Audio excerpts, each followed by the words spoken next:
بسم اللہ الرحمن الرحیم۔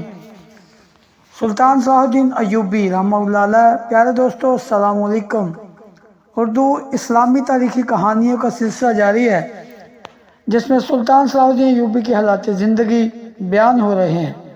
امید ہے آپ کو یہ ویڈیوز پسند آ رہی ہوں گی۔ تو اگر آپ چینل پر نئے ہیں تو لائک کرنے کے بعد سبسکرائب کر دیں اور بیل آئیکن کو دبا دیں تاکہ ہر ویڈیو آپ تک سب سے پہلے پہنچ سکے۔ تو چلتے ہیں ایک نئی کہانی کی طرف۔ یوسف صلاح الدین کئی بار قید خانے جا کر ابو جعفر اور علی ناصری سے یہ سوال کر چکا تھا، وہ کون لوگ تھے جو زہر آلود خنجروں کے ساتھ مجھ پر حملہ آور ہوئے تھے، اور ان میں ایک نے مرتے وقت اپنے کسی پیر و مرشد کو پکارا تھا۔ ابو جعفر اور علی ناصری بڑی سختی کے ساتھ انکار کر رہے تھے۔ یہ صرف دشمن کی الزام تراشی ہے، ان لوگوں سے کوئی تعلق نہیں۔ یوسف صلاح الدین نے بہت صبر و ضبط سے کام لیا، مگر جب وہ دونوں فتنہ گر مسلسل انکار کرتے رہے تو وزیر اعظم مصر غضبناک ہو گیا۔ میں نے حجت تمام کر دی، اب میں آزاد ہوں اور تم دونوں سے حقیقت اگلوانے کے لیے کوئی بھی طریقہ اختیار کر سکتا ہوں۔ ابو جعفر اور علی ناصری نے صلاح الدین کی اس تنبیہ کو محض الفاظی سمجھا اور اپنی بات پر اڑے رہے۔ دراصل ان دونوں کو یقین تھا کہ جلد ہی خلیفہ اعظم مداخلت کرے گا اور انہیں زندان کی تاریکی و تنہائی سے نکال کر لے جائے گا، مگر وہ اس رات سے بے خبر تھے کہ بساط الٹ چکی ہے اور مصر کا حکمران شطرنج کے اس بادشاہ سے زیادہ حیثیت نہیں رکھتا جو چاروں طرف سے دشمن کے مہروں میں گھر چکا ہے۔ آخر صلاح الدین نے ابو جعفر اور علی ناصری کا کھانا بند کر دیا۔ اب ان دونوں کا گزارا صرف پانی پر تھا۔ ابو جعفر اور علی ناصری سوچ بھی نہیں سکتے تھے کہ نوجوان صلاح الدین بظاہر ایک معمولی مگر انتہائی خطرناک ترکیب استعمال کرے گا۔ دونوں ایک دن کا فاقہ تو برداشت کر گئے، مگر دوسرے روز ان کی حالت غیر ہونے لگی۔ پھر تیسرے دن صلاح الدین قید خانے میں آیا اور خاموشی سے ان دونوں کو دیکھتا رہا۔ ابو جعفر غصے میں کھڑا ہوا اور چیخ کر بولا، ہم مر جائیں گے مگر تیرے آگے سر نہیں جھکائیں گے۔ یہ کہتے کہتے ابو جعفر پسینے میں نہا گیا اور اس کی آواز حلق میں پھنس کر رہ گئی۔ پھر وہ شدید نقاہت کے بعد چکرا کر زمین پر گر پڑا۔ ابو جعفر کی یہ حالت دیکھ کر صلاح الدین مسکرایا، میں یہی تو چاہتا ہوں کہ تم آہستہ آہستہ موت کا مزہ چکھو۔ اس وقت سے ڈرو جب تم پر پانی بھی بند کر دیا جائے گا۔ اگر تم مر گئے تو تجھے کون بتائے گا کہ ہم حملہ آور کس سے تعلق رکھتے تھے؟ علی ناصری کی آواز لڑکھڑا رہی تھی اور اس پر ابو جعفر سے زیادہ ذوق طاری تھا۔ وہ دشمنان اسلام بھی ایک نہ ایک دن بے نقاب ہو جائیں گے۔ صلاح الدین نے بے نیازانہ کہا، مگر تم دونوں کی موت سے ملت اسلامیہ کو بڑا فائدہ ہوگا۔ اس طرح اللہ کی زمین پر دو فتنہ گروں سے پاک ہو جائے گی۔ یہ کہہ کر صلاح الدین زندان سے نکل گیا۔ پھر ابو جعفر اور علی ناصری اپنی زندگی سے مایوس ہو گئے اور خلیفہ اعظم کے لیے نازیبا کلمات ادا کرنے لگے کہ اس نے صلاح الدین کو مصر کا وزیر اعظم نامزد کیا تھا۔ چوتھے دن ابو جعفر اور علی ناصری نے صلاح الدین کے آگے گھٹنے ٹیک دیے اور درخواست کرنے لگے کہ انہیں سوکھی روٹیاں ہی دے دی جائیں، وہ کم از کم سانس تو لے سکیں۔ صلاح الدین نے فوراً زندان کے محافظ کو حکم دیا کہ وہ دونوں امراء کے شایع نشان کھانا پیش کرے۔ تھوڑی دیر بعد ابو جعفر اور علی ناصری بھوکے گداگروں کی طرح لذیذ کھانا پر ٹوٹ پڑے۔ 4 دن بعد دونوں کے شکم کی آگ بھری تھی، اس لیے ان پر نشہ سے طاری ہو گیا۔ پھر ابو جعفر اور علی ناصری نے بیک زبان کہا، ہم اس شرط پر اس پر پردہ شخصیت کا نام بتانے کے لیے تیار ہیں کہ اگر ہماری جان بخشی کی ضمانت دی جائے اور ہمیں ہمارے گھر جانے دیا جائے۔ صلاح الدین کچھ دیر تک ابو جعفر اور علی ناصری کی پیشکش پر غور کرتا رہا، پھر اس نے ان دونوں کی شرطیں مان لی۔ ابو جعفر اور علی ناصری کے چہروں پر مسرت کا وہ رنگ ابھر آیا جو موت کی سزا سے چھوٹ جانے والوں کی شکلوں پر نمایاں ہوتا ہے۔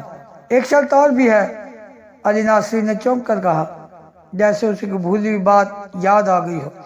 وہ کیا؟ صلاح الدین نے اطمینان سے کہا، ہم دونوں کا نام پردہ راز میں رکھا جائے گا۔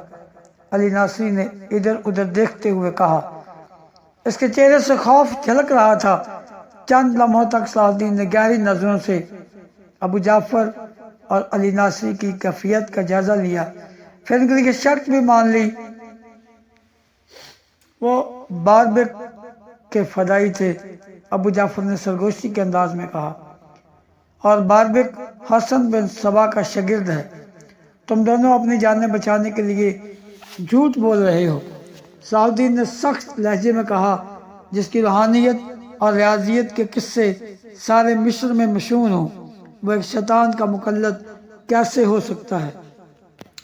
یہی تو باربک کا کمال ہے کہ اس نے اپنے چہرے پر اتنی دبیس نقاب ڈال رکھی ہے کہ اس کے پیچھے کوئی نہیں جھانک سکتا۔ علی ناصری نے انتہائی پرجوش لہجے میں کہا، میں نہیں مانتا، تم مجھے فریب دے رہے ہو، اور ایک فریب کار کی سزا یہی ہے کہ تم دونوں اس زندان کے اندھیروں میں بھوکے پیاسے مر جاؤ۔ یہ کہتا ہوا صلاح الدین ایوبی کھڑا ہو گیا۔ علی ناصری نے فوراً ہی صلاح الدین کے پاؤں پکڑ لیے۔ اگر ہمارے پیش کردہ ثبوت غلط ثابت ہوں تو ہمیں بے درے قتل کر دیا جائے۔ صلاح الدین نے ایک نظر علی ناصری کی طرف دیکھا اور دوبارہ بیٹھ گیا۔ یہ صلاح الدین کی ایک گہری چال تھی جسے ابو جعفر اور علی ناصری سمجھنے سے قاصر رہے۔ دراصل وہ باربک کے بارے میں پوری تفصیل جاننا چاہتا تھا، اور اس کی ایک ہی وجہ تھی کہ باربک کو مصر کے باشندے نہایت احترام کی نظروں سے دیکھتے تھے، ان میں باطنی بھی شامل تھے اور شیخ العقیدہ مسلمان بھی۔ اس احتیاط کے پیش نظر صلاح الدین انتہائی تحقیق اور معلومات سے پہلے باربک پر ہاتھ ڈالنا نہیں چاہتا تھا۔ اگر اس سلسلے میں اس سے کوئی غلطی سرزد ہو جاتی تو مصری باشندے اس کے خلاف ہو کر ایک ہنگامہ بھی کھڑا کر سکتے تھے۔ باربک کے سلسلے میں ابو جعفر نے گفتگو کی ابتدا کی تو صلاح الدین نے اسے ہاتھ کے اشارے سے روکتے ہوئے کہا، یہ تمہیں آخری موقع دیا جا رہا ہے۔ اگر تمہارا پیش کردہ کوئی دعویٰ سچ ثابت نہ ہو سکا تو پھر دردناک موت ہی تمہارا مقدر ہے۔ صلاح الدین نے ایک بار پھر اپنی غیر معمولی ذہانت سے کام لیتے ہوئے ابو جعفر اور علی ناصری کے اعصاب پر موت کا خوف طاری کر دیا۔ پھر علی ناصری نے باربک کی نقاب کشائی کرتے ہوئے کہا، میرے خیال میں وہ اپنے وقت کا سب سے بڑا ساحر ہے۔ خدا نے اس کی زبان میں ایسی تاثیر بخشی ہے کہ سننے والے مسحور ہو کر رہ جاتے ہیں۔ مزید یہ کہ اس کی آنکھوں میں ایسی چمک ہے کہ اس سے کوئی نظریں نہیں ملا سکتا۔ یہی وجہ ہے کہ مصر کے بیشتر لوگ اسے ولی سمجھتے ہیں۔ صلاح الدین بڑے غور سے علی ناصری کی باتیں سن رہا تھا۔ باربک کی کوئی کرامت؟ یکا صلاح الدین نے علی ناصری کی بات کاٹتے ہوئے کہا، باربک جس مریض کو پانی دے دیتا ہے وہ شفایاب ہو جاتا ہے۔ علی ناصر نے باربک کی مشہور کرامت بیان کرتے ہوئے کہا، اور جسے پانی نہیں دیتا وہ مر جاتا ہے۔ صلاح الدین نے کسی قدر حیرت سے علی ناصری کی طرف دیکھا، اور کیا کرامت ہے اور اس کی؟ باربک جس کے حق میں بددعا کرتا ہے وہ برباد ہو جاتا ہے۔ علی ناصری اس ساحر کی ایک اور خوبی بیان کر دیتا ہے، اگر باربک شاور سے ناراض نہیں ہوتا تو وہ اب تک مصر پر حکومت کر رہا ہوتا۔ باربک کی بددعا کے سبب شاور ہلاک ہوا اور آپ کے چچا اسد الدین شیرکو کو فتح حاصل ہو گئی۔ علی ناصری کا انکشاف سن کر صلاح الدین مسکرایا۔ اس کا مطلب ہے کہ مصر کا سارا انتظام باربک کی دعا اور بددعا کے تحت چل رہا ہے۔ صلاح الدین کے لہجے میں گہرا طنز پوشیدہ تھا۔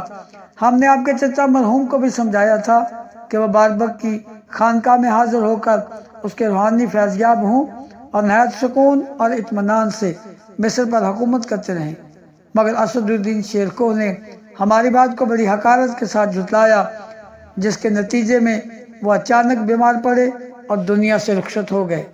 یہ سب باربک کی بددعاؤں کے اثرات سے۔ علی ناصری کا خیال تھا کہ جوان صلاح الدین اپنے چچا کی موت کا سبب سن کر غصے سے بھڑک اٹھے گا، لیکن مصر کے نوعمر وزیر اعظم نے غیر معمولی ضبط و تحمل کا مظاہرہ کیا اور علی ناصری سے مسکراتے ہوئے سوال کیا، تم دونوں باربک کے معتقد ہو یا منکر؟ ابو جعفر اور علی ناصری کے لیے یہ بڑا پریشان کن سوال تھا۔ ان دونوں کے ذہن بری طرح الجھ کر رہ گئے تھے۔ ابو جعفر اور علی ناصری بیک وقت ایک ہی زاویے سے سوچ رہے تھے کہ اگر وہ باربک کے معتقد ہونے کا اقرار کرتے ہیں تو صلاح الدین ان کی جان بخشی کے وعدے سے مکر بھی سکتا ہے۔